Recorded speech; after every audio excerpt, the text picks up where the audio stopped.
Hello everyone, welcome to this session. इस session के साथ हम शुरुआत करने जा रहे हैं जैब एग्जाम के हमारे प्रिपरेशन के एफर्ट में एक नया सीरीज ऑफ लेक्चर्स जहां पर हम कंप्लीटली जो भी हमारे आईआईबीएफ की जो स्टैंडर्ड बुक है, मैकमिलन की बुक है to prepare for the JAIIB exam. चारों जो हमारे कंपोनेंट्स हैं जैब एग्जाम के, I and IFS, PPB, AFM and RBWM, इन चारों कंपोनेंट्स के प्रिपरेशन के लिए आईआईबीएफ की स्टैंडर्ड बुक है मैकमिलन की। तो उस बुक के जो चैप्टर्स हैं उनके पीछे आपने देखा होगा कि कुछ क्वेश्चंस दिए हुए हैं, तो उन क्वेश्चंस को हम डिस्कस करेंगे as part of this wonderful series. इन क्वेश्चंस को मॉड्यूल वाइज डिस्कस करेंगे and I hope you will love all of these sessions. ठीक है, तो इन क्वेश्चंस के साथ थोड़ा सा दिक्कत ये है कि क्वेश्चन दिया हुआ है फिर आंसर दिया हुआ है, बट इसका एक्सप्लेनेशन वहां पर नहीं है, यानी कि ये क्वेश्चन का ये आंसर किस लिए है, किस वजह से है, ये चीज हमें कई बार समझ में नहीं आती। तो वो उसी चीज को हम आसान बनाने के लिए ये सेशंस लेकर आ गए हैं।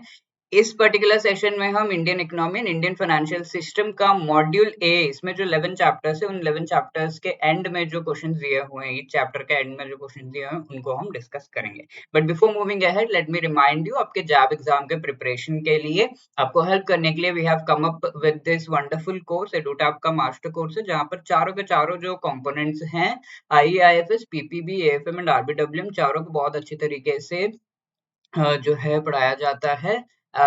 छोटे आपके जो है 15 मिनट्स के आसपास के रिकॉर्डेड लेक्चर्स आपको प्रोवाइड किए जाएंगे इन पार्ट्स, सारे के सारे जो टॉपिक्स हैं of each and every component recorded lectures के थ्रू कवर किया जाएगा। इसके साथ साथ आपको नोट्स प्रोवाइड किया जा रहा है, क्रिस्प नोट्स जो कि आप एग्जाम से पहले रिवाइज कर सकते हो। Then there is quiz for each and every chapter, साथ के साथ full length mock test for practice. ठीक है, तो आप अगर इंडिविजुअल कंपोनेंट भी अवेल करना चाहते हो, फॉर एग्जांपल आपका आई एंड आईएफएस रुका हुआ है तो सिर्फ उसका आपको कोर्स चाहिए, तो that is also available. Link आपको डिस्क्रिप्शन में मिल जाएगा। एंड अगर आप अभी इसको जो है सब्सक्राइब करते हो एंड आपको यूज करना है JAIB जैब 75, ये कोड आपको यूज करना है, तो आपको 75% का discount on the original price of the master course वो मिल रहा है।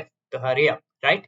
तो इस सेशन में हम 11 चैप्टर, स्टार्टिंग के जो 11 चैप्टर है मॉड्यूल ए के, उनको डिस्कस करेंगे। The first chapter here is an overview of the Indian economy. Book के पीछे कौन से क्वेश्चन दिए हुए फटाफट से देख लेते हैं। तो आपका क्या काम है यहाँ पर, तो आपको क्या करना है, आपको एक पेन एंड पेपर लेकर बैठना है और इसमें आप क्या करोगे, इस वीडियो को पॉज करोगे, राइट। पॉज करने के बाद आप खुद से ट्राई करो कि आप उस क्वेश्चन को आंसर कर पा रहे हो या नहीं, एंड देन मैच इट। उसके बाद उसका रीजन आपको, लॉजिक जो पता चलेगा, तब अच्छे से आपके दिमाग में ये बैठ जाएगा। एंड एट द एंड आपको अपना जो भी स्कोर आपका बन रहा है, राइट, तो in this session I think 48 questions हम डिस्कस करेंगे। तो आपका जितना भी स्कोर बन रहा है out of 48, you have to let me know in the comment section, right दोस्तों। तो सबसे पहला क्वेश्चन आपके स्क्रीन के सामने, contribution of which sector is maximum to the Indian economy. ठीक है, इंडियन इकोनॉमी में सबसे ज्यादा कंट्रीब्यूशन कौन सा सेक्टर करता है। इसका मतलब है जो हमारी जीडीपी है, ग्रॉस डोमेस्टिक प्रोडक्ट, उसमें सबसे ज्यादा कंट्रीब्यूशन कौन सा सेक्टर करता है, यानी कि सबसे ज्यादा जो रेवेन्यू है इनकम में कौन से सेक्टर से आता है। तो हमारे सेक्टर्स कौन कौन से, प्राइमरी सेक्टर जिसमें जो रिसोर्सेस हमारे हैं उन रिसोर्सेस को एक्सट्रैक्ट करने से रिलेटेड ये सेक्टर्स होते हैं, जैसे एग्रीकल्चर हो गया, हॉर्टिकल्चर हो गया, इसके साथ फिशिंग हो गया, ये सब आपके प्राइमरी सेक्टर में आ जाते हैं। सेकेंडरी सेक्टर में उन रिसोर्सेज को प्रोसेस करने से रिलेटेड काम किया जाता है, जहां पर आपके इंडस्ट्री, फैक्ट्रीज, ये सब आ जाएंगे, कंस्ट्रक्शन, ये सब। टर्शियरी सेक्टर सर्विसेज प्रोवाइड करते हैं, इसीलिए इसको सर्विस सेक्टर भी कहा जाता है। तो इसमें आपका होटल आ जाएगा, जो यूपीआई आप करते हैं वो सब, फाइनेंशियल सर्विसेज, ये सब आ जाता है। तो लेट मी टेल यू कि टर्शियरी सेक्टर जो है, C is the right answer here, ये सबसे ज्यादा कंट्रीब्यूट करता है, सर्विस सेक्टर भी इसे कहा जाता है। तो 2023 के आंकड़े अगर हम देखें तो 53.3% सबसे ज्यादा contribution to the national income and GDP to Indian economy service sector करता है। सेकंड नंबर पर है इंडस्ट्रियल सेक्टर 28 के आसपास परसेंटेज, एंड एग्रीकल्चरल सेक्टर 18 के आसपास परसेंटेज जीडीपी को कंट्रीब्यूट करता है, right. Moving on to the next question, in terms of GDP, purchasing power parity. ठीक है, जीडीपी को कैलकुलेट किया जाता है, लेट्स से इंडिया की जीडीपी जो है सम 1000 रुपीज है, और जो यूएस की जीडीपी है वो सम 100 रुपीज में तो नहीं होगा, डॉलर्स में होगा, $100 है, राइट। तो ऐसे में हम क्या कह सकते हैं, किसकी जीडीपी जो है वो ज्यादा है, कौन आगे है, कौन फर्स्ट नंबर पे है। तो उसके लिए इन दोनों को एक पर्टिकुलर करेंसी में कन्वर्ट करना होगा। तो हम जानते हैं कि $1 का प्राइस आज के डेट में 80 रुपीज के आसपास जा रहा है। तो अगर हम इसे कन्वर्ट करेंगे $100 को, तो ये 8000 रुपीज के आसपास जाता है। तो अब हम कंपेयर कर सकते हैं, ओके यूएस का जो जीडीपी है वो ज्यादा है, राइट। तो ये $1.80 का जो एक्सचेंज रेट है, ये डिमांड एंड सप्लाई के बेसिस पर एस्टेब्लिश होता है इंटरनेशनल फॉरेन एक्सचेंज मार्केट्स में, ठीक है। बट अगर हम इस एक्सचेंज रेट को परचेजिंग पावर पैरिटी बेसिस पर एक्सट्रैक्ट करें, तो उसे हम कहते हैं GDP purchasing power parity. Purchasing power parity यानी कि एक बास्केट ऑफ गुड्स है, कुछ कुछ है इसमें, और ये सारा सामान अगर आप यूएस में खरीदोगे तो कितना $50 में खरीद पा रहे हो, इंडिया में खरीदोगे तो 5000 रुपए में खरीद पा रहे हो। तो इन दोनों को अगर हम कंपेयर करें तो $1 पे कितना हो जाता है, $1 पे 50 नीचे जाएगा तो $100 हो जाता है, ठीक है। तो that is purchasing power parity.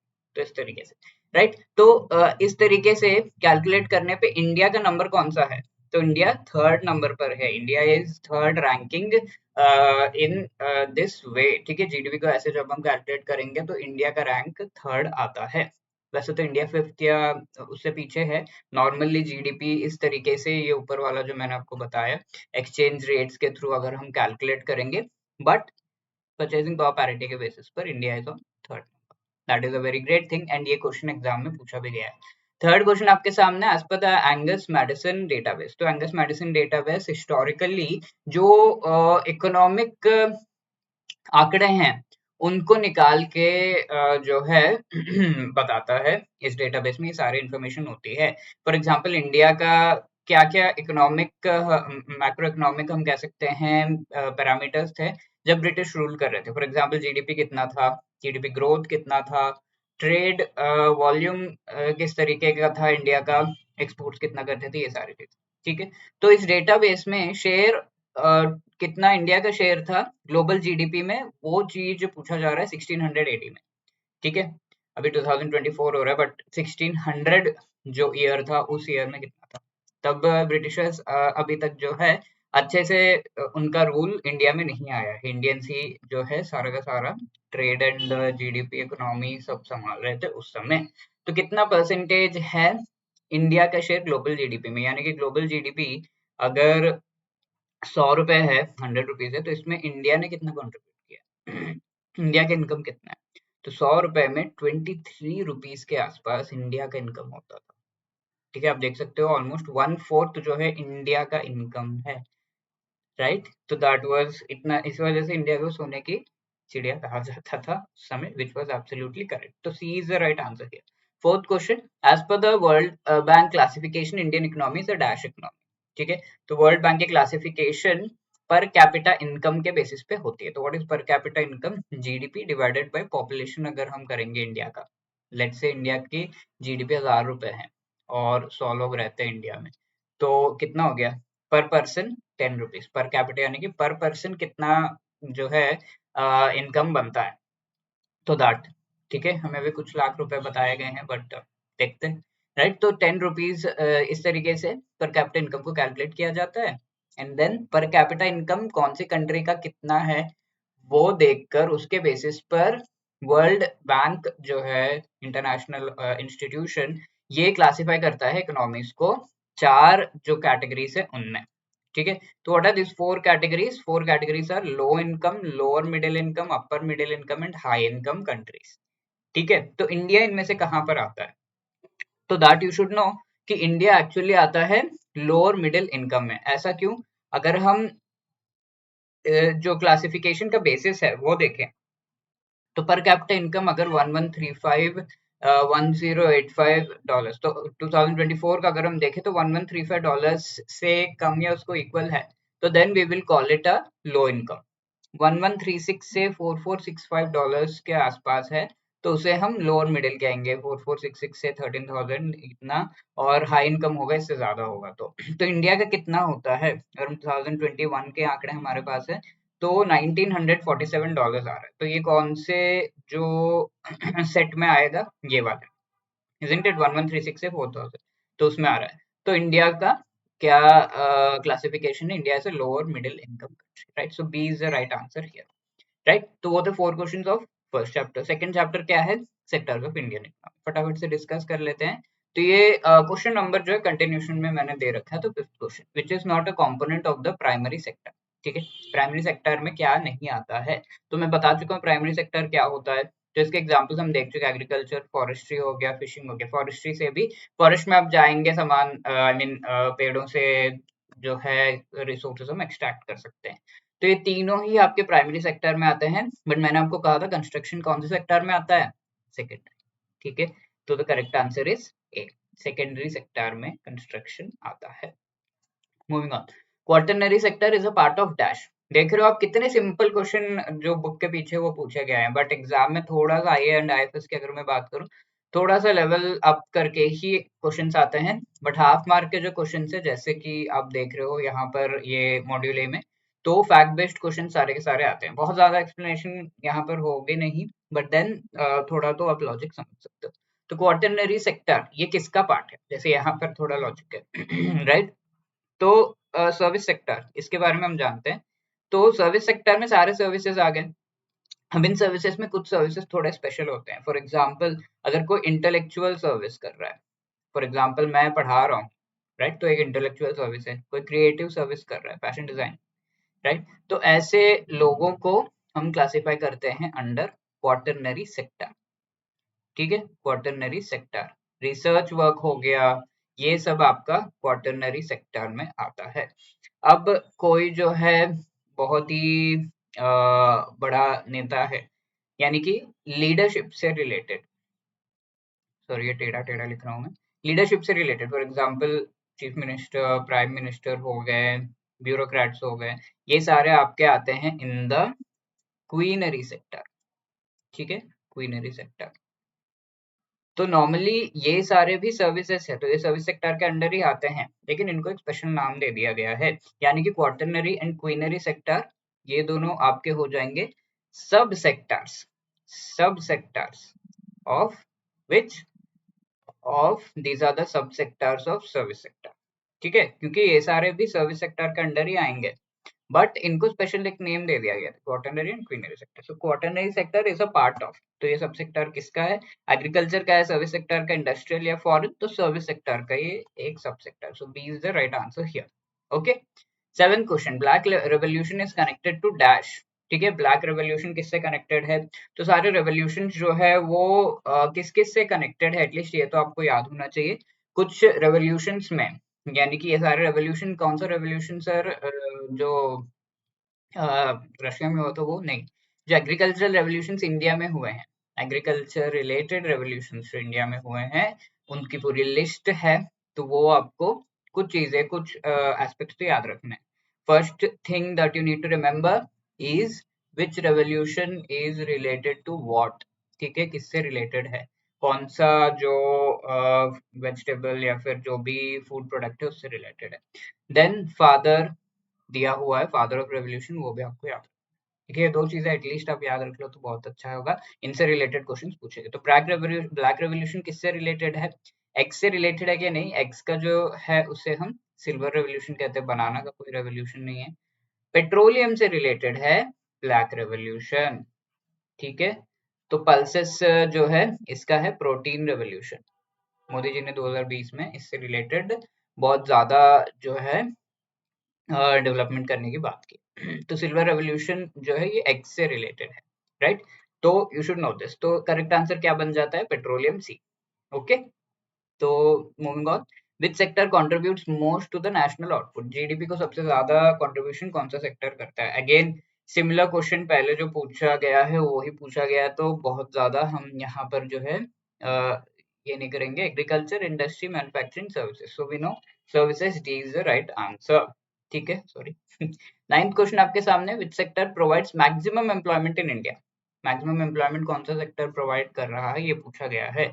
तो agriculture sector, around 40% of the people India में जो है वो एम्प्लॉयड है एग्रीकल्चर सेक्टर में। So that is why A is the right answer here. ठीक है, तो फर्स्ट नंबर पे कौन सा सेक्टर है वो तो समझ में आ गया, तो सेकंड नंबर पे कौन सा सेक्टर है ये भी बुक में दिया हुआ है, तो you should no construction sector जो है ये सेकंड नंबर पे है। ठीक है, अराउंड 15 to 20% आई थिंक यहाँ पर एम्प्लॉयड हैं। तो जो ज्यादातर रूरल एरियाज, गरीब लोग और जो लोग रूरल से अर्बन एरियाज में माइग्रेट कर जाते हैं, तो मेनली एग्रीकल्चर, तो रूरल एरियाज में तो एग्रीकल्चर, और जो माइग्रेट कर जाते हैं इनटू अर्बन एरियाज तो वो मोस्टली क्या करते हैं, कंस्ट्रक्शन में घुसते हैं, राइट। तो दैट इज व्हाई ये second, first and second number पे आते हैं। Then third chapter, economic planning in India and NITI Aayog. ठीक है, तो 5 ईयर प्लान ये सब इसमें आता है। तो फर्स्ट क्वेश्चन यहाँ पर है, which among the following contributes the most to plan financing in India? तो प्लान फाइनेंसिंग यानी कि इंडिया में 5 ईयर प्लान्स को चलाया गया था, राइट। जैसे ही हमें आजादी मिली 1950 के बाद 5 ईयर प्लान्स को चलाया गया। तो 5 ईयर प्लान्स क्या है, 5 ईयर्स के लिए हम इकोनॉमिक प्लानिंग करते थे। उस समय हमारा कुछ पर्टिकुलर फोकस होता था। इनिशियल फर्स्ट प्लान में हमारा फोकस एग्रीकल्चर था, ऐसे। ठीक है, बट इस तरह की प्लानिंग जो है उसे बंद कर दिया गया 2012 में आई थिंक, और 15 में हम नीति आयोग को लेकर आ गए, right.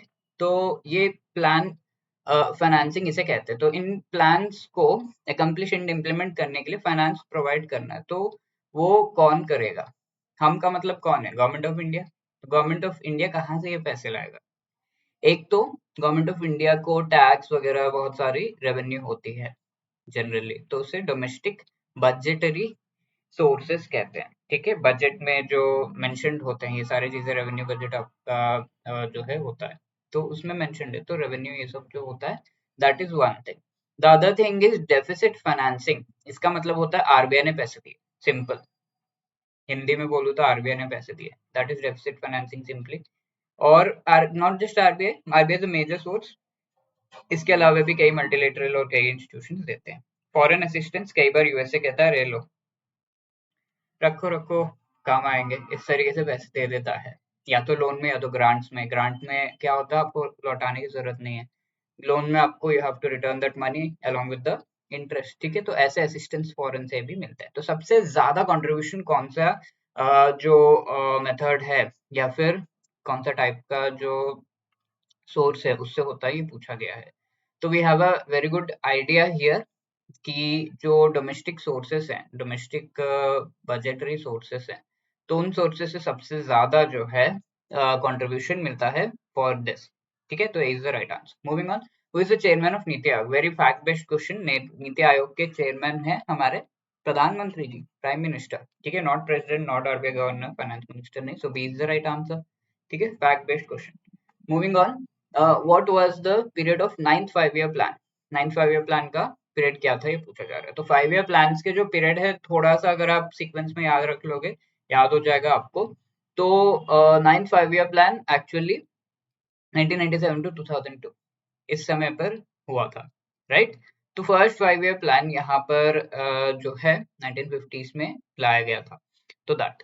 And moving on, seventh and ये 10th 5 ईयर प्लान है, राइट। तो इस तरीके से, तो C is the right answer here. 1997 to 2002 ninth 5 year plan का पीरियड है। तो सारे जो 5 ईयर प्लान के पीरियड है एक बार आप देख लेना।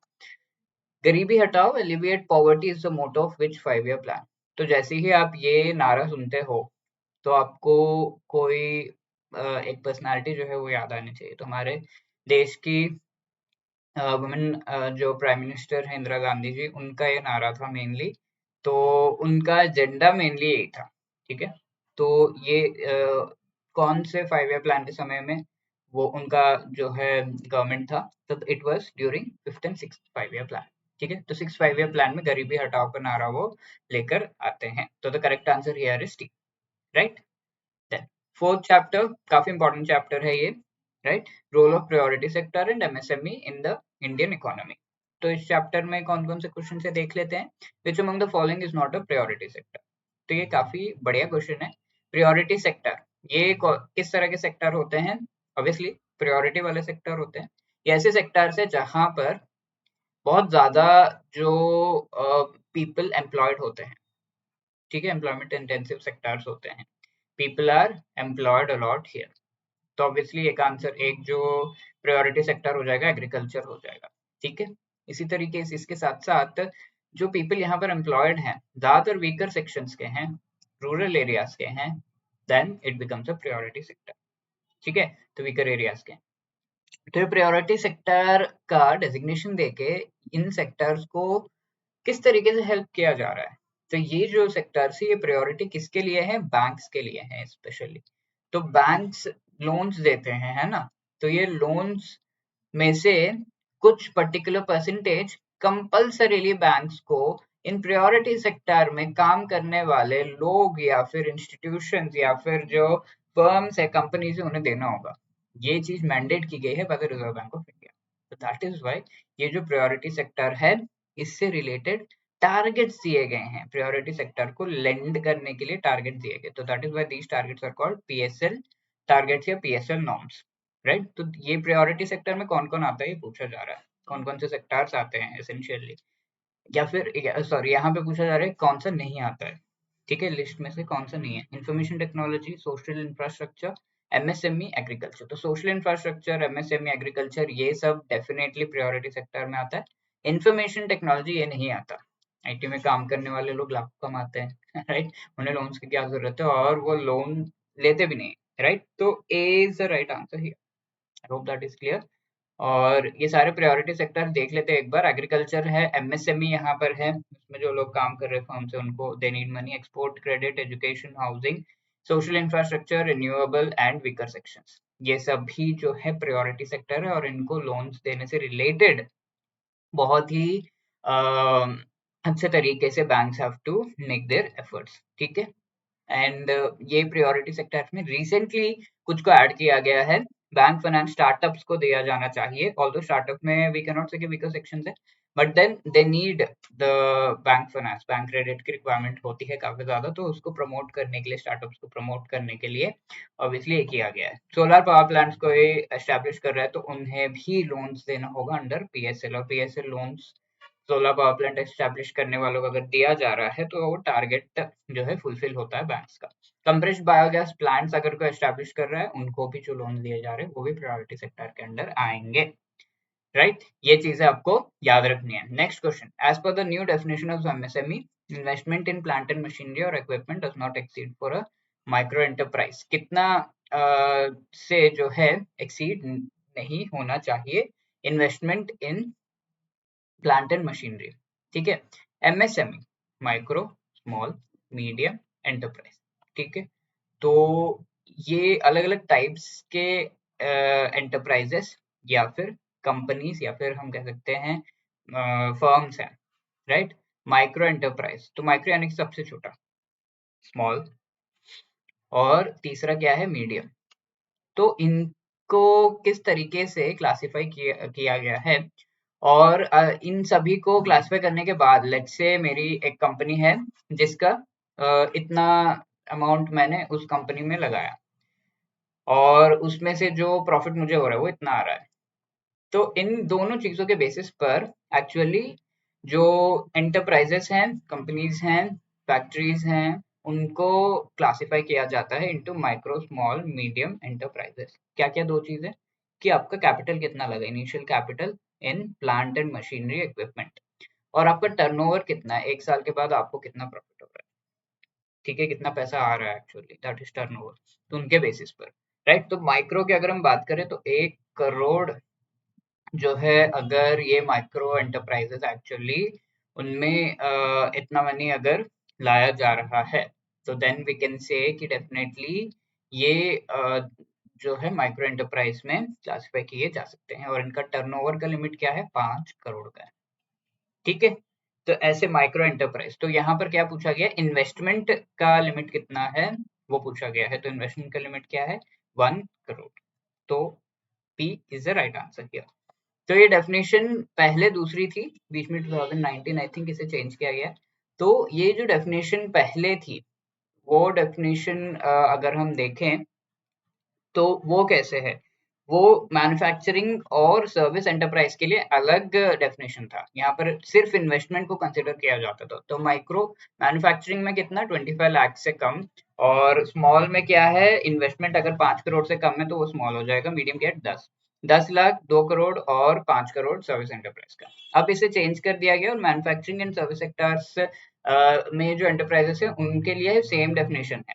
माइक्रो के लिए क्या है, 1 करोड़ इन्वेस्टमेंट, टर्नओवर 5 करोड़, जैसा कि मैंने आपको बताया। स्मॉल के लिए 10-50 है, एंड मीडियम के लिए 50-50 है।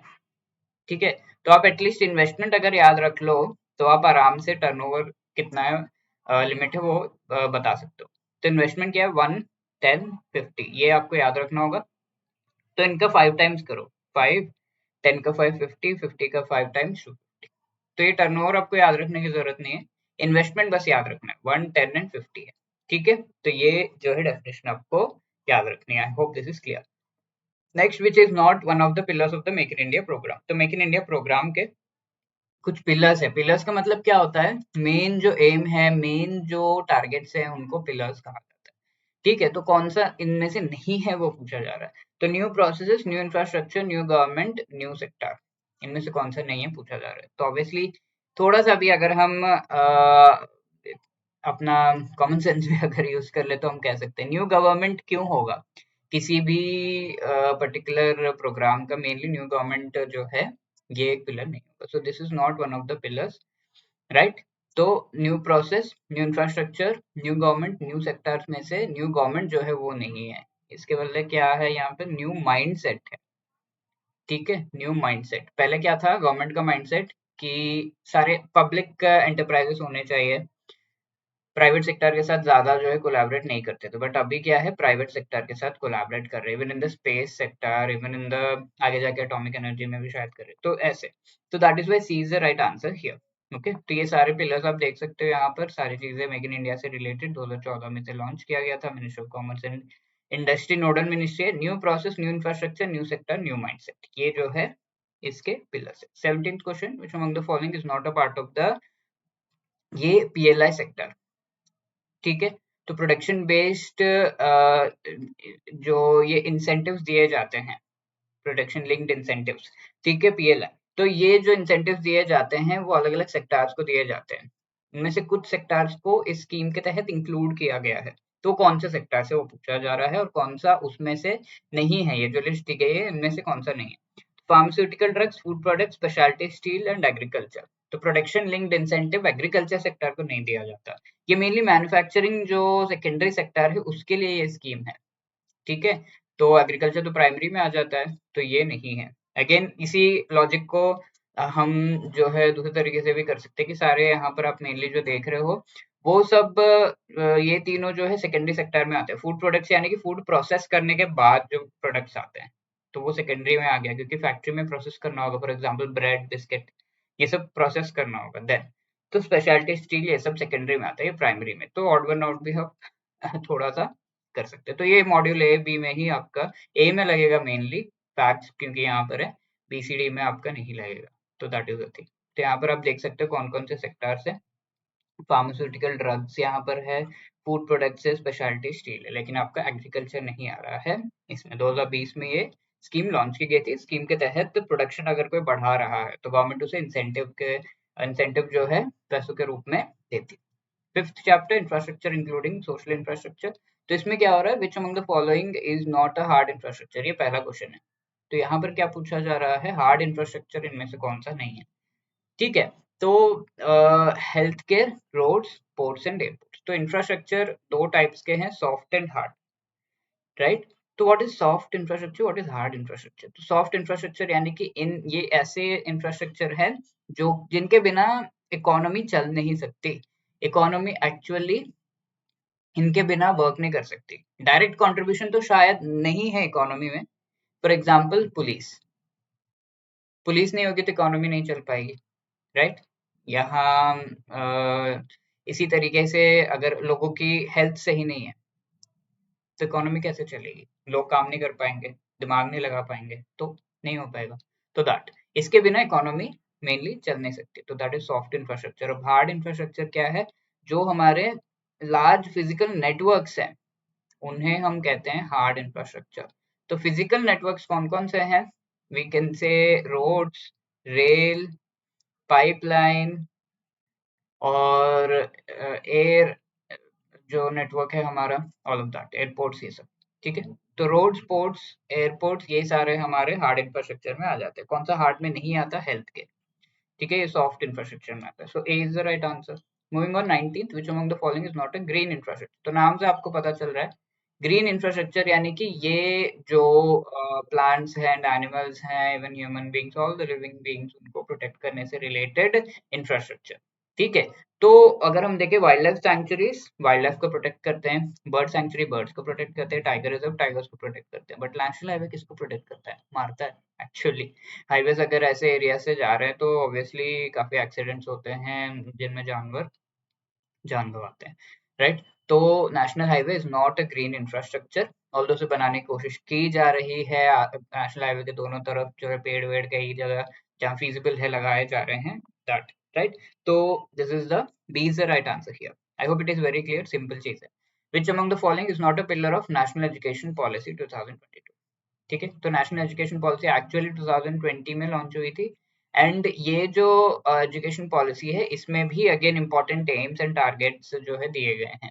तो ये एम्स को मेनली पिलर्स के थ्रू दिया गया है, यानी कि ये तो होना ही चाहिए एजुकेशन सेक्टर में, ये तो होना ही चाहिए।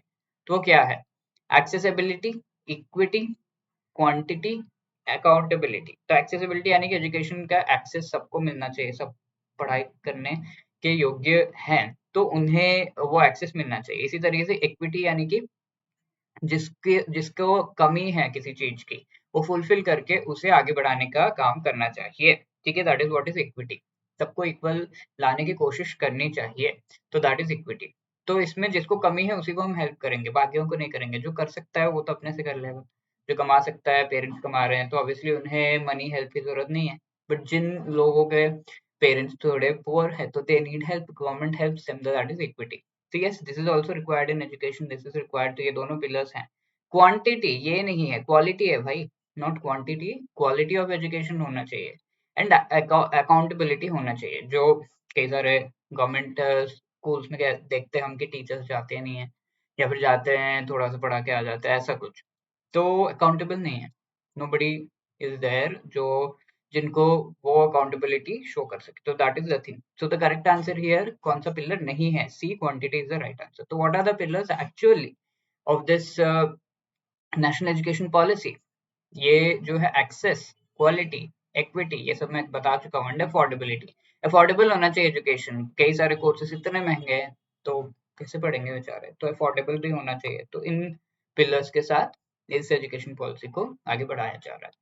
Dash is the core and fundamental goal of family welfare program. ठीक है, तो ये नाम से थोड़ा सा डिस्ट्रैक्ट हम हो सकते हैं, लेकिन फैमिली वेलफेयर प्रोग्राम्स 1970s में चलाए गए थे सो दैट हमारी जो पॉपुलेशन है वो कंट्रोल हो जाए।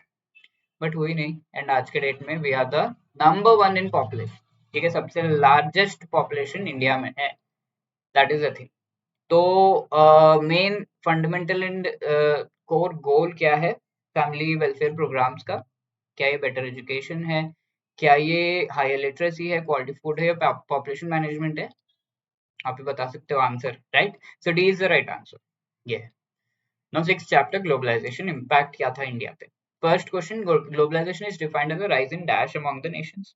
नेशंस के बीच में किस चीज की इंक्रीज को हम ग्लोबलाइजेशन कहते हैं? तो ग्लोबलाइजेशन किस तरीके से शुरू हुआ वो हमें पता होना चाहिए। ट्रेड से दोस्तों, इम्पोर्ट एक्सपोर्ट, हम कुछ एक्सपोर्ट करते थे किसी और कंट्री को, वहां से कुछ और लेकर आते थे। फॉर एग्जांपल हम ज्वेल्स वगैरह लेकर आ जाते थे जो गल्फ कंट्री से, वहां से आज के डेट में भी करते हैं। वहां पर हम स्पाइसेस ये सब भेजते थे। ठीक है, तो ग्लोबलाइजेशन मेनली इकोनॉमिक जो रीजन है उनकी वजह से स्टार्ट हुआ। तो that is why globalisation has its root in economic things. Globalisation यानी कि एक कंट्री दूसरे कंट्री से इकोनॉमिक टर्म्स में इंटीग्रेट कर रहा हो। तो that is why correct answer क्या है यहाँ पर? इकोनॉमिक, पॉलिटिकल, स्पिरिचुअल या वेल्थ इंटीग्रेशन? तो economic integration is the right answer. Confuse मत होइएगा वेल्थ इंटीग्रेशन से, वेल्थ अलग चीज है। हम मेनली इकोनॉमिक इंटीग्रेशन की बात कर रहे हैं। ट्रेड क्या है? इकोनॉमी में आता है, वेल्थ में नहीं। तो A is the right answer. 23, which organization popularized globalization mid 1980s में? तो ये हम बुक में पढ़ते हैं, फैक्ट है, बेस्ड क्वेश्चन है ये, OECD। ठीक है। Organisation for economic cooperation and development, ये यूरोप मेनली यूरोपियन कंट्रीज इसमें है, ईयू के कंट्रीज हैं and some a few other countries also. ठीक है, इंडिया तो नहीं है, बट ये इसने ग्लोबलाइजेशन के कॉन्सेप्ट को पॉपुलराइज किया और इस वर्ड को भी पॉपुलराइज किया। ठीक है, तो B will be the right answer here. 24th का क्या है? Which among the following is not a benefit of globalisation. Globalisation trade, एक कंट्री दूसरे कंट्री के साथ जब इंटीग्रेट करता है इकोनॉमिकली, तो क्या क्या बेनिफिट्स हो सकते हैं? The first one is India को रेवेन्यू ज्यादा मिल सकता है। दूसरा है इंडिया को जो इक्विपमेंट और टेक्नोलॉजी चाहिए वो मिल सकता है। तीसरी चीज है इंडिया अपने एक्सपोर्ट्स को और भी ज्यादा कंट्रीज तक भेज सकता है। राइट, तो ये सारे पॉजिटिव पॉइंट्स हैं। तो and these are the benefits. तो what is not a benefit पूछा जा रहा है। तो पहले technology transfer, yes of course. Job creation, yes, jobs जो है लोग जाते हैं एमएनसीज में काम करते हैं इंडिया में कई सारी फॉरेन कंपनी से। Political stability, I don't think so. Economic development, definitely. तो पॉलिटिकल स्टेबिलिटी गारंटीड नहीं है। तो इकोनॉमिक टर्म्स में चीजें, क्योंकि इकोनॉमिक इंटीग्रेशन है, ग्लोबलाइजेशन मीन्स, तो इकोनॉमिक टर्म्स में चीजें आगे बढ़ेंगी, बट पॉलिटिकल स्टेबिलिटी हो गई गारंटी नहीं, क्योंकि कई सारे कंट्रीज कहा जाता है कि दूसरे कंट्रीज के पॉलिटिकल इश्यूज में इंटरफियर करते हैं, तो स्टेबिलिटी कहाँ से होगा? तो C is the right answer, जो कि एक बेनिफिट नहीं है ग्लोबलाइजेशन का। Right. 25th, which among the following is not a protectionist measure. तो प्रोटेक्शनिस्ट मेजर का मतलब क्या होता है? अगर एक कंट्री, फॉर एग्जाम्पल से बात करते हैं, इंडिया चाइना के साथ इंटीग्रेट नहीं करना चाहता, ग्लोबलाइजेशन नहीं करना चाहता, चाइनीज बहुत सारे प्रोडक्ट्स इंडिया में आते हैं, तो धीरे धीरे हम उसको कम कर रहे हैं। तो क्या कर रहे हैं हम कम करने के लिए? हम मेनली डाइवर्सिफाई कर रहे हैं। हमारा जो तरीका है वो है डाइवर्सिफाई करना। ठीक है, डाइवर्सिफाई करने का मतलब है बाकी कंट्रीज से हम इंपोर्ट करने की कोशिश कर रहे हैं। ओके, तो इस चीज में इंडिया अगर कट ऑफ होना चाहता है चाइना के साथ इकोनॉमिकली, ऑब्वियसली, क्योंकि लैंड बॉर्डर कंट्री पूरा कट ऑफ नहीं हो सकते, बट इकोनॉमिकली अगर कट ऑफ होना चाहता है, थोड़ा कम करना चाहता है डिपेंडेंस चाइना पे, तो वर्ल्ड ट्रेड ऑर्गेनाइजेशन ने कुछ हथियार दिए हैं। तो सबसे पहला हथियार यहाँ पर है कि आप जो है यहाँ पर टैरिफ बैरियर्स लगा सकते हो। आप कह सकते हो अरे चाइना से ये बकेट आ रहा है इंडिया में, 15 रुपए का बिक रहा है, हमारे लोग जो है 20 रुपए में बेच पा रहे हैं एट द लीस्ट, अब 15 में बेच रहे हो, ठीक है बेचो, बट इसमें 5 रुपीज हम टैक्स लगाएंगे। ठीक है, तब इक्वल इक्वल कंपटीशन होगा। तो टैरिफ लगा सकते हैं, ऐसे टैक्सेस जो लगाते हैं, ड्यूटीज लगाते हैं, दैट इज कॉल्ड टैरिफ। दूसरा हथियार क्या है? यहाँ पर आप नॉन टैरिफ बैरियर्स भी लगा सकते हैं। अरे ये जो बकेट आ रहा है चाइना से, ये बकेट में जो प्लास्टिक यूज किया गया है, उस प्लास्टिक से एनवायरमेंटल डिग्रेडेशन इंडिया में हो रहा है। ये प्लास्टिक मत यूज करो, या तो प्लास्टिक चेंज करो या तो मत भेजो। ठीक है, नॉन टैरिफ बैरियर ये कर सकते हैं। इसके अलावा हम कोटा लगा सकते हैं। हम ये कह सकते हैं भैया चलो 15 रुपए में बेच लेना, लेकिन सिर्फ 20 बकेट आपसे हम खरीदेंगे। 20 बकेट चाइना से इंडिया में आएगा, तो कोटा हमने लगा दिया। ठीक है, ऑब्वियसली ये सारे प्रॉपर रीजंस होने चाहिए। जो मैं कह रहा हूँ प्रॉपर रीजन तो नहीं है, लेकिन proper reason, economic and internationally accepted reason होना चाहिए इसका। ठीक है, तो ये 3 हथियार दिए गए हैं एंड ये सारे प्रोटेक्शनिस्ट मेजर्स कहलाते हैं। इंडिया के जो पीपल हैं, ऑब्वियसली जो इंडिया के मर्चेंट्स हैं उनको प्रोटेक्ट किया, तो that is called protectionist measure. तो यहाँ पे क्या है, ऑप्शन देखिए, which is not a protectionist measure पूछा जा रहा है। Increase tariff, increase quota, non tariff barrier, तो ये तीनों ही हथियार हैं। कौन सा नहीं है? इंक्रीज कैपिटल अकाउंट कन्वर्टेबिलिटी, भाई इससे तो और ज्यादा जो है ग्लोबलाइजेशन बढ़ेगा, यानी कि इंडिया में लिमिट है। आप आगे और भी सब्जेक्ट्स पढ़ोगे तो you will get to know कि इंडिया से आप अगर पैसे ले जाना चाहते हो डॉलर्स में, तो 2.5 लाख से ज्यादा नहीं ले जा सकते। तो that is the capital account convertibility. यानी कैपिटल अकाउंट का मतलब होता है, अगर आप कोई एसेट या लायबिलिटी कुछ लेट से आप एक फैक्ट्री खरीद रहे हो, यूएसए में बना रहे हो, तो आप उस फैक्ट्री के लिए 2.5 लाख यूएस डॉलर से ज्यादा नहीं ले जा सकते इंडिया से बाहर एक साल में। ठीक है, इन वन फाइनेंशियल ईयर। तो ये एक लिमिट है। अब इस लिमिट को अगर हमने बढ़ा दिया, ठीक है, 5 लाख यूएस डॉलर से ज्यादा आप नहीं ले जा सकते, तो ऐसे में क्या होगा, ज्यादा पैसे जाएंगे इंडिया से बाहर और ज्यादा जो है ग्लोबल इंटीग्रेशन बढ़ेगा इकोनॉमिक टर्म्स में। तो ये प्रोटेक्शनिस्ट मेजर नहीं, ग्लोबलाइजेशन का मेजर है। ठीक है, increasing capital account convertibility, right. तो दैट ये लिमिट बढ़ा दी, और कन्वर्टेबिलिटी का मतलब है ज्यादा पैसे आप जो है रुपी से डॉलर्स में कन्वर्ट करके ले जा सकते हो। तो D is the right answer. Moving on 7th chapter economic reforms, ठीक है, बहुत ज्यादा इंपॉर्टेंट चैप्टर नहीं है, इससे क्वेश्चन बहुत ज्यादा तो पूछे नहीं गए, लेकिन फिर भी जो क्वेश्चन बैक साइड पे वो तो हम अच्छे से कर लेते हैं। विच is not one of the primary pillars of the 1991 economic reforms, ठीक है। 1991 में हमें याद है कि इंडिया के ऐसे हालत थे कि हम हमारे बिल्स पे करने के लायक नहीं बचे थे, हमारे पास फॉरेन करेंसी बची ही नहीं थी, फॉरेक्स जो है, ठीक है। बहुत सारे रीजन है इसके, तो फॉरेन करेंसी बची नहीं थी। कितनी बची थी? 2 से 3 वीक्स के लिए ऑयल खरीदने जितनी, तो पता इतने बड़े देश में 2 से 3 वीक्स के लिए ऑयल खरीदने जितनी ही करेंसी बची है, तो that is a very dire situation. तो ऐसे में हम कैसे बाहर आए? हमने मदद ली इंटरनेशनल मॉनेटरी फंड IMF से, और उन्होंने कहा कि कुछ चीजें आपको इम्प्लीमेंट करनी होगी। क्या चीजें थी वो?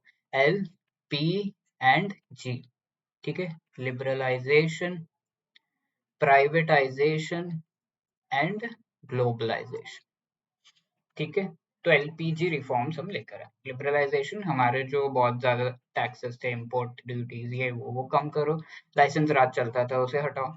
प्राइवेटाइजेशन, जहां पर प्राइवेट जो सेक्टर है उसे और ज्यादा चांस दो, और फॉरेन जो कंट्रीज है उनके साथ और ज्यादा अपनी इकोनॉमी को इंटीग्रेट करो, दैट इज ग्लोबलाइजेशन। ये 3 चीजें। ऑटोमेशन तो नहीं है भाई, which is not one of the pillar पूछा गया, तो obviously the correct answer is A, automation, right. बाकी 3 तो पिलर्स हैं of these reforms. 27th Narasimhan committee on financial sector reforms is related to which sector? तो क्वेश्चन में ये answer है, पढ़ लेते हैं। Insurance, banking, capital market, money market, ठीक है। तो फाइनेंशियल सेक्टर रिफॉर्म्स मेनली किन चीजों से रिलेटेड था नरसिम्हन कमेटी का? तो वो मेनली बैंकिंग से रिलेटेड था। ऑफ कोर्स ये सारे जो है फाइनेंशियल सेक्टर में आ जाते हैं, right, very close options, but banking से रिलेटेड मेनली जो ये नरसिम्हन कमेटी है उसे बनाया गया था। Fact based question, so B is the right answer. 28 which is not a part of the supervisory framework CAMELS? तो आरबीआई के द्वारा कैमल्स नाम का एक फ्रेमवर्क लाया गया था। इस फ्रेमवर्क में कुछ पैरामीटर्स थे, इन पैरामीटर्स के बेसिस पर बैंक्स को असेस किया जाता था कि ये ईच एंड एवरी पैरामीटर पे किस तरीके से खरे उतर रहे हैं, और इसके बेसिस पर उनकी रैंकिंग क्या होनी चाहिए। तो दैट एक कॉम्पिटिटिव एनवायरनमेंट लाने के लिए कैमल्स फ्रेमवर्क को लाया गया था, ठीक है। कैपिटल एडिक्वेसी हो गया, इस तरीके से एसेट क्वालिटी हो गया, then M is management related, is the earnings, liquidity, sensitivity, इस तरीके से, ठीक है। तो इसके फुल फॉर्म है, तो यहाँ पे पूछा जा रहा है कौन सा यहाँ पर इनमें से फुल फॉर्म जो है वो इनके पैरामीटर्स भी है, तो कौन सा इनमें से कौन सा यहाँ पर इंक्लूडेड नहीं है वो पूछा जा रहा है। विच is not a part. Capital adequacy है, एसेट क्वालिटी है, मर्जर नहीं है, ठीक है। अर्निंग्स, लिक्विडिटी, ये दोनों भी है, ठीक है।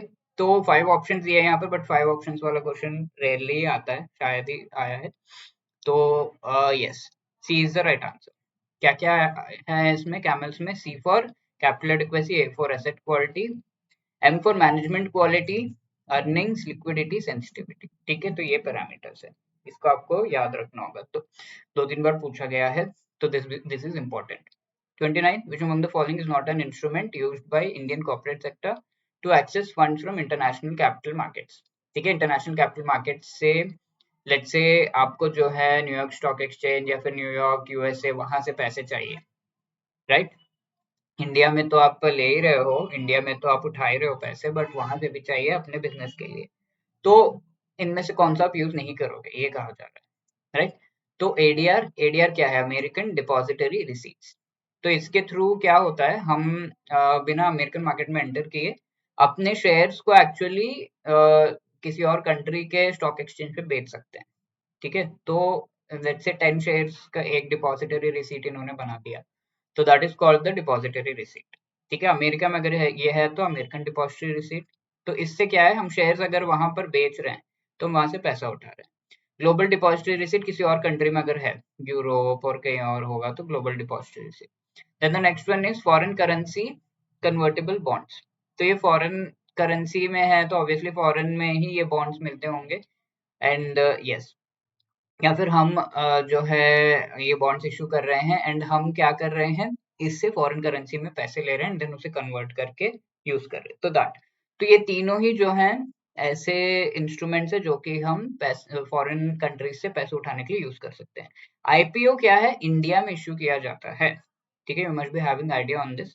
इनिशियल पब्लिक ऑफरिंग, तो इसके थ्रू इंडिया में शेयर्स इशू किए जाते हैं फॉर द फर्स्ट टाइम अगर कोई कंपनी इशू कर रहा है, ठीक है। तो that is why IPO is the right answer. Foreign countries से नहीं, इंडिया का है ये, तो D is the right answer. Okay, तो before moving ahead let me tell you कि अगर आप लोग जैब 2024 एग्जाम की प्रिपरेशन कर रहे हो तो you should definitely consider being part of our wonderful master course, जहां पर आपको recorded lectures, each and every chapter से रिलेटेड आपको MCQs, chapter wise MCQs plus full length mock test, इसके साथ साथ जो नोट्स हैं ईच एंड एवरी चैप्टर के वो भी प्रोवाइड किए जा रहे हैं for all the four components IIFS, PPB, AFM and RBWL। इसके अलावा अगर आपका लेट्स से पीपीपी हो गया, इंड आईएफएस से रुका हुआ है, तो you can avail individual components also.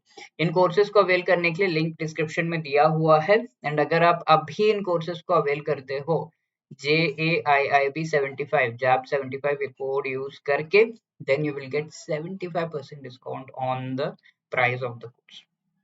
जल्दी जल्दी आपको ये कोर्सेस का पार्ट बनना चाहिए, राइट। मूविंग ऑन, तो एक चैप्टर यहाँ पर foreign trade policy, foreign investment, economic development.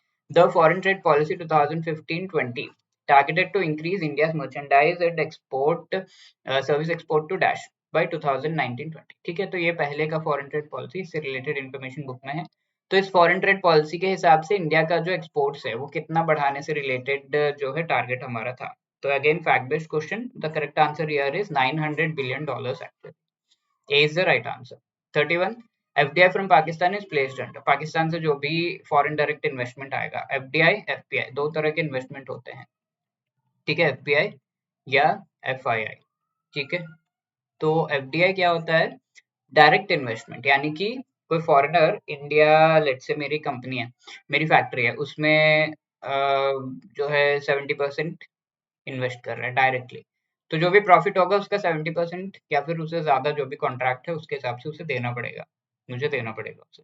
ऐसे ही लेट से वो मेरी फैक्ट्री में जो है मशीनरी लगवा दे रहा है सारी, ठीक है, और फिर कह रहा है कि जो प्रॉफिट होगा वो मुझे मिलना चाहिए इतना इतना, तो दैट इज डायरेक्ट इन्वेस्टमेंट। अब एफपीआई एंड एफआईआई क्या है? एफपीआई यानी कि individuals mostly foreign portfolio investment करते हैं, FPI. FII is foreign institutional investment, यानी कि इंस्टीट्यूशंस, ठीक है, कंपनीज, फाइनेंशियल इंस्टीट्यूशंस वो करते हैं investment in Indian shares, Indian bonds, ठीक है, इंडियन इंस्ट्रूमेंट्स। तो वो लेट्स से मेरी फैक्ट्री है, कंपनी है, उसके शेयर्स इशू किए मैंने, तो उसमें जो इन्वेस्ट करेगा वो एफपीआई है एफआई, अगर वो इंडिविजुअल है तो एफपीआई, अगर वो इंस्टीट्यूशन है तो एफआई, दैट, ठीक है।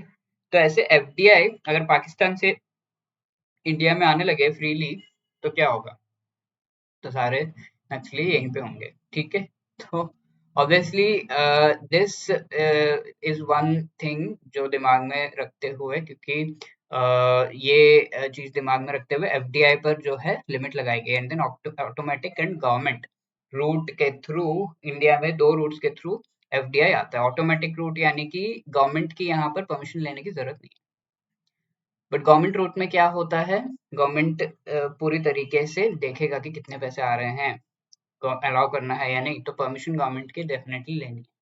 तो यहाँ से जो आता है एफडीआई, उसके लिए गवर्नमेंट रूट के थ्रू डेफिनेटली परमिशन लेके उस पैसे को इंडिया में लाना होगा। तो B is the right answer. Obviously दो ऑप्शन वाले क्वेश्चंस नहीं आते हैं एग्जाम में, अभी तक तो नहीं आए, शायद आ जाए, तो yes.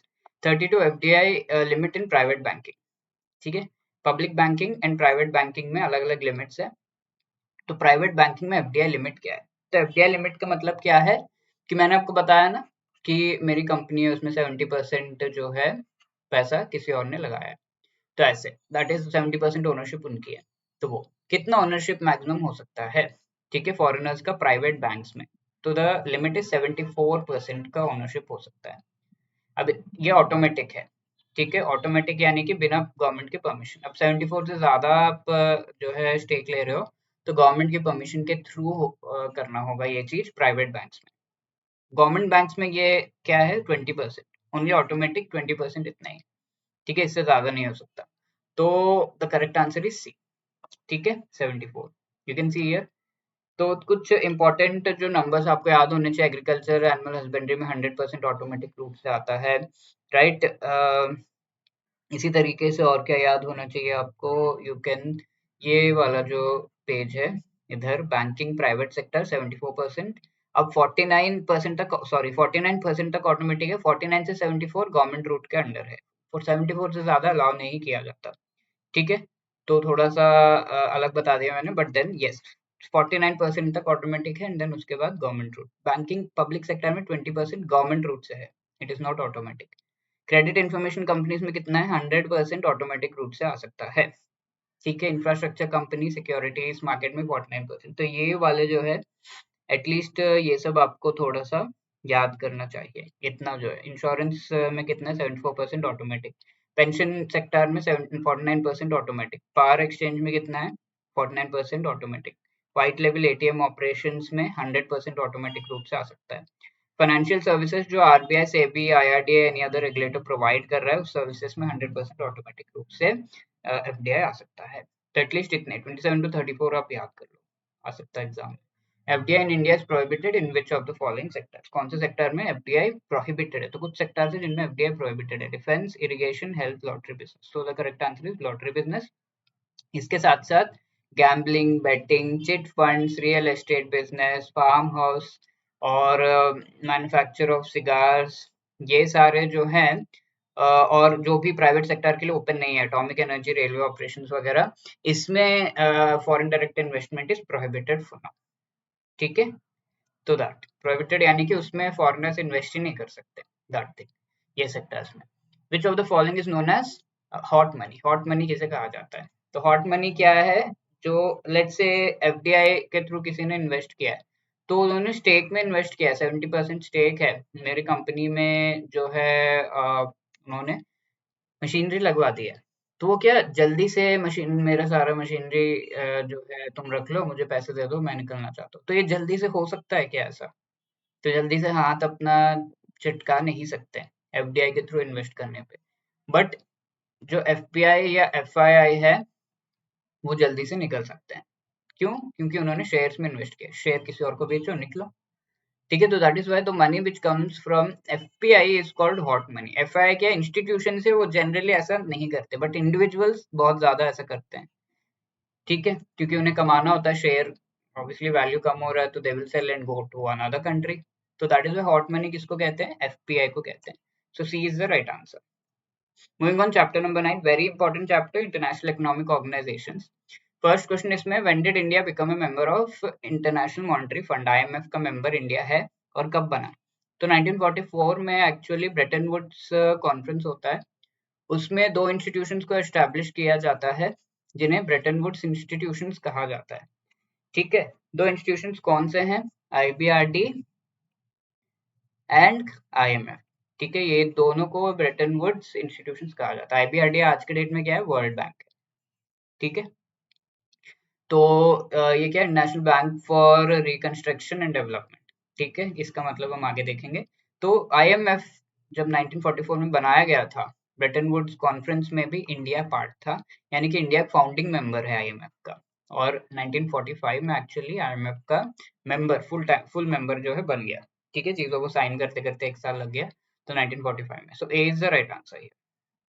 Then which is not one of the currencies, actual basket of 5 currencies में से which is not one, ये पूछा जा रहा है HDR valuation.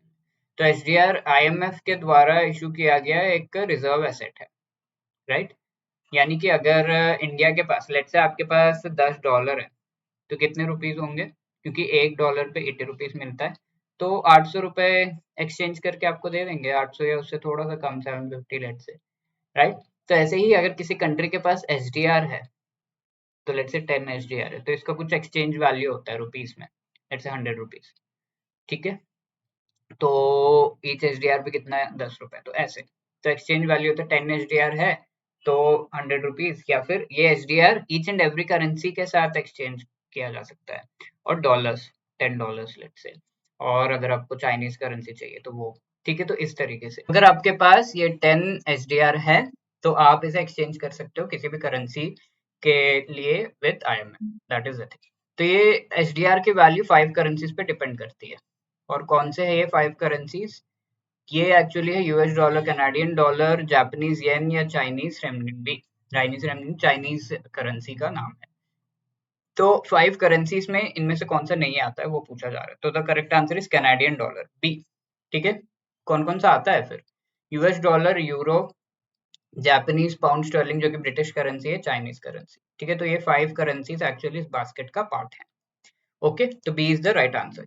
Moving on, India is not one of the founder members of which of the following World Bank Group of Institutions? तो World Bank Group of Institutions में 5 institutions है आज के डेट में।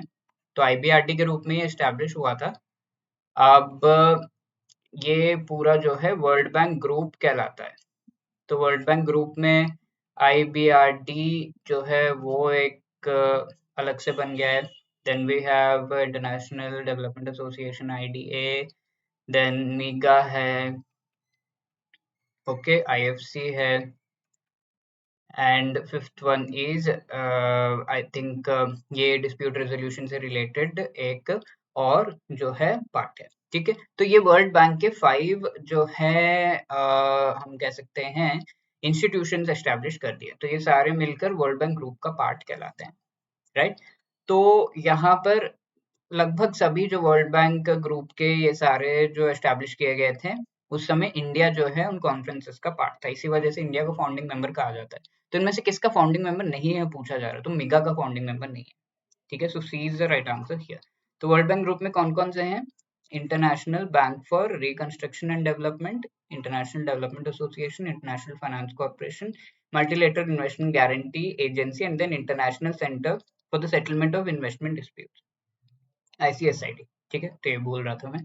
तो these are the 5 institutions। 38, which nation is not a member of Organization of Petroleum Exporting Countries? तो ये एक ग्रुपिंग है पेट्रोलियम एक्सपोर्टिंग कंट्रीज की। कौन सा इसमें से मेंबर नहीं है?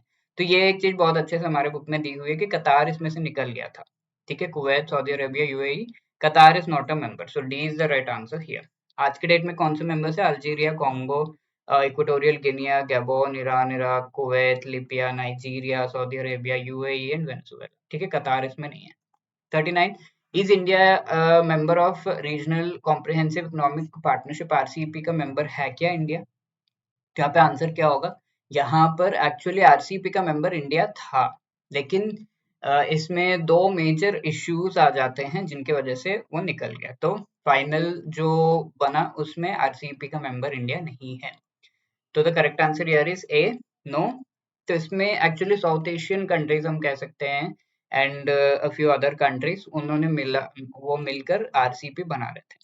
तो ये कॉम्प्रिहेंसिव इकोनॉमिक पार्टनरशिप था जिसके तहत ये सारे इकोनॉमिक पार्टनर्स बन जाते हैं और इनके बीच के जो टैरिफ्स हैं, यानी कि जो बैरियर्स हैं, वो रिड्यूस करना पड़ता। ठीक है, यानी कि ड्यूटीज एंड टैक्सेस कम लेना पड़ेगा। तो इसमें 2 मेजर इश्यूज क्या है? तब हम तो चाइना के साथ ये ड्यूटी वगैरह बढ़ाना चाहते हैं, बट ये जब कम हो जाएगा, चाइनीज सारा का सारा जो प्रोडक्ट्स है वो इंडिया में फ्लड हो जाएगा और फिर इंडियन मार्केट्स, इंडियन जो पीपल बेच रहे हैं, वो पूरा बहुत ज्यादा उन लोगों को जो है क्षति पहुंचेगी उनके बिजनेस को। And even Australia and New Zealand, ये 2 भी उसके पार्ट है। तो ये दोनों डेयरी प्रोडक्ट बहुत ही कम रेट्स में बहुत अच्छे क्वालिटी के बनाते हैं। तो वो जब एक्सपोर्ट करने लगेंगे तो इंडियन जो मिल्क रिलेटेड फार्मर्स हैं उन सभी को बहुत ज्यादा इश्यू होगा। तो these two are the issues जिसके और काफी इश्यूज थे, तो दीज वर मेजर जिनकी वजह से India had to come out. ठीक है, तो that is why India is not a member. A is the right answer. 10th chapter climate change sustainable development goals, पहले ज्यादा इंपॉर्टेंट नहीं था बट कुछ क्वेश्चंस जो है अक्टूबर में पूछे गए हैं, right. Which section of the companies act 2013, 2013 का कौन से section provides legal support to corporate social responsibility CSR in India? ठीक है, तो section 135, 235, 295, 195। Fact based question, the correct answer is A. Section 135 में आपको कॉर्पोरेट सोशल रिस्पांसिबिलिटी रिलेटेड जो provisions हैं वो मिल जाएंगे कंपनीज एक्ट के। ठीक है, तो CSR एक्चुअली क्या है? कंपनीज को अपने जो भी प्रॉफिट्स हैं, तो वो 3 साल का प्रॉफिट्स का एवरेज निकालना होता है और 3 साल में एक बार उस एवरेज का 2% उन्हें खर्च करना होता है किसी भी सोशल या इंफ्रास्ट्रक्चर डेवलपमेंट से रिलेटेड, जो कि सोशल इंफ्रास्ट्रक्चर हो, यानी कि हेल्थ केयर, एजुकेशन, ऐसे सेक्टर्स में। ठीक है, तो ये उन्हें पैसे लगाने होते हैं और ये मैंडेट किया गया था है कंपनीज के लिए, कंपनीज एक्ट के तहत, राइट। अगर ये नहीं करते हैं तो पहले ये क्रिमिनल जो है रॉन्ग था। क्रिमिनल रॉन्ग का मतलब क्या होता है, जैसे मर्डर वर्डर ये सब हो जाता है, तो वो ह्यूमंस के लिए क्रिमिनल मिस्टेक हो गया, चोरी वगैरह करते हैं। अब सिविल इश्यू क्या हो जाएगा, लेट्स से फैमिली में आपने जो है अ, अपने हस्बैंड जो है वाइफ एंड बच्चों का मेंटेनेंस नहीं कर रहा है, तो that is a civil wrong. ठीक है, तो पहले क्रिमिनल रॉन्ग था कि अगर आप ये जो है नहीं कर रहे हो 3 साल में, तो that is criminal wrong, but अब इसे चेंज करके सिविल रॉन्ग बना दिया है। तो ये क्वेश्चन बार बार एग्जाम में पूछा गया, is it a criminal wrong या सिविल रॉन्ग, तो सीएसआर नहीं फॉलो करना, is a civil wrong for now, right? 41. As per World Bank estimates, climate change is likely to lower India's GDP by 2050. कितना जो है इंडिया का GDP reduce करेगा by 2050? Fact based world bank के estimates के हिसाब से 2.8% पर ईयर जो है रिड्यूस होगा हमारा जीडीपी। ठीक है, तो आज के डेट में अगर 6% है, तो नेक्स्ट ईयर -2.8 जितना भी होगा वो, ठीक है, आई थिंक 3.2 के आसपास, तो वो हो जाएगा हमारा जीडीपी। तो B is the right answer. Which of the following Indian states led the SDG India Index? ठीक है, तो SDGs को अचीव करने से रिलेटेड स्टेट्स में कॉम्पिटिटिव एनवायरनमेंट लाने के लिए नीति आयोग के द्वारा SDG इंडिया इंडेक्स लाया गया था। तो इस इंडेक्स के तहत Kerala was mostly on number 1 और 2021 में केरला नंबर 1 पे था। So C is the right answer. Fact है ये, nothing much to discuss. India aims to achieve the target of net zero emissions by which year? 2030, 40, 50, 70. तो 2070 तक net zero emissions India achieve करेगा, ये चीज कही गई है। net zero का मतलब जितना हम emit कर रहे हैं उतना हम absorb करेंगे। ठीक है, जो फैक्ट्रीज यहाँ वहां से हम emit कर रहे हैं कार्बन डाइऑक्साइड को, उतना हम absorb करेंगे by establishing water bodies and mainly plants को plant करके, right? So D is the right answer. 44. To limit global warming to 1.5 degrees Celsius, scientists recommend that by 2030 global emissions should be cut by dash compared to 2010 levels. 2030 तक हमें जो है global emissions carbon dioxide ये सब emit कर रहे हैं हम, उसको कौन से लेवल कितना जो है कम करना होगा अगर हमें 2030 तक 1.5 डिग्री सेल्सियस इंक्रीज को लिमिट करना है, यानी कि आज के डेट में average temperature let's say 30 degree Celsius है वर्ल्ड का, तो 2030 तक ये 31.5 डिग्री सेल्सियस हो जाएगा, तो हमारा ग्लोबल वार्मिंग इसे कहते हैं। ओके, तो ये नहीं हो, इसके लिए हमें कितना एमिशन कम करना होगा, तो उसके लिए हमें 45, ठीक है, 45% एमिशन जो है कम करना होगा। Then 11th chapter, last chapter, climate sorry ये जो चैप्टर है रिफॉर्म से रिलेटेड। तो यहाँ पर अगर हम देखें 45th चैप्टर में, as per the IMF world economic outlook April 2022, name the world's fastest growing major economy, world's fastest growing major economy 2022 में एक कंट्री को जो है डेजिग्नेट किया गया IMF के इस रिपोर्ट में, कौन सा है वो? इंडिया। ठीक है, obviously. Again RBI supports the economic growth through, तो आरबीआई का मेन जो एम है वो क्या है? इन्फ्लेशन को कंट्रोल करना, राइट। तो वो कैसे करता है? आरबीआई मनी सप्लाई को इंक्रीज डिक्रीज करता है by increasing the interest rate and decreasing the interest rate. तो अगर इंक्रीज कर देगा तो इन्फ्लेशन कंट्रोल होगा। अब डिक्रीज करेगा तो क्या होगा? इंक्रीज करने पे क्या है? मनी सप्लाई को कंट्रोल कर रहा है। डिक्रीज करने पे ये क्या होगा? लोन्स की डिमांड बढ़ा रहा है, इजंट इट? तो ग्रोथ होगा। अगर ज्यादा से ज्यादा लोन लिया जाएगा, इंटरेस्ट रेट कम है, ज्यादा लोन लेंगे लोग, ज्यादा इन्वेस्ट करेंगे, तो ग्रोथ होगा। तो ये जब डिक्रीज किया जाता है तो ये डिमांड साइड फैक्टर्स को मैनिपुलेट करके इकोनॉमिक ग्रोथ को सपोर्ट करता है RBI. So B is the right answer. 47 as per planning commission estimate 2011-12 percentage of population below poverty line. Poverty line जो है डेजिग्नेट किया गया है कि अरे इससे कम अगर कोई कमा रहा है तो वो पुअर कहलाएगा, इससे कम अगर कोई एक दिन में जो है खा पा रहा है इतने कैलोरीज से कम, that person will be called poor. तो वो पॉवर्टी लाइन के नीचे कितने परसेंटेज ऑफ पीपल थे 2011-12 में प्लानिंग कमीशन के एस्टिमेट्स के हिसाब से? तो उनके एस्टिमेट्स के हिसाब से 25.7% पीपल रूरल एरियाज में एक्चुअली पॉवर्टी लाइन के नीचे थे। तो C is the right answer. As per the World Inequality Report 2022, top 10% जो पीपल हैं, इनइक्वालिटी का मतलब क्या है? बहुत रिच पीपल है, एंड इंडिया में भी आप देख सकते हो बहुत अमीर लोग हैं एंड बहुत गरीब लोग भी हैं। That is called inequality. इन दोनों के बीच का जो गैप है दैट इज इनइक्वालिटी। ठीक है, तो टॉप टेन जो अमीर लोग हैं उनके पास इंडिया में कितना परसेंटेज ऑफ टोटल वेल्थ है, वो दिया गया है वर्ल्ड इनइक्वालिटी रिपोर्ट 2022 में। तो वो नंबर पूछा जा रहा है, तो that is actually 57%। Okay, so D is the right answer. Right, so these were the questions module A में, एंड आई होप आपको मजा आया होगा इनको डिस्कस करने में। एंड ये बुक के पीछे दिए हुए हैं, इनमें से हो सकता है कि डायरेक्टली एग्जाम में कुछ क्वेश्चंस पूछ लिए जाए। Before moving ahead let me just remind you कि अगर आप लोग जैब 2024 एग्जाम की प्रिपरेशन कर रहे हो तो हम लेकर आ गए हैं आपके लिए एक बहुत ही बढ़िया मास्टर कोर्स, जिसमें आपको रिकॉर्डेड लेक्चर्स और ईच एंड एवरी चैप्टर के साथ chapter wise quiz, full and mock test, then notes, crisp notes जो कि आप एग्जाम से पहले फटाफट से रिवाइज कर सकते हो, उनसे ये प्रोवाइड किए जा रहे हैं for all the 4 components in our master course. अगर आप सिंगल सब्जेक्ट, सिंगल कंपोनेंट या एक दो कंपोनेंट्स ऐसे भी लेना चाहते हो तो यू कैन डू दैट। इनसे इन कोर्सेज में एनरोल करने के लिए लिंक जो है डिस्क्रिप्शन में दिया हुआ है, एंड अगर आप अभी उनमें एनरोल करते हो JAIIB 75 ये कोड यूज करके, तो आपको 75% का डिस्काउंट मिलेगा। Right, do not forget to enroll in the courses by clicking on the link in the description. All the best for your exam. 8146207241 ये हमारा नंबर है, आपको कोई भी क्वेरी है तो you can call us on that number, या फिर आप hello@edutap.co.in पर हमें मेल भी कर सकते हैं। आप कमेंट सेक्शन में हमें बता सकते हैं कि आपके सेशंस कैसे लग रहे हैं। लाइक शेयर सब्सक्राइब करना मत भूलना। All the best.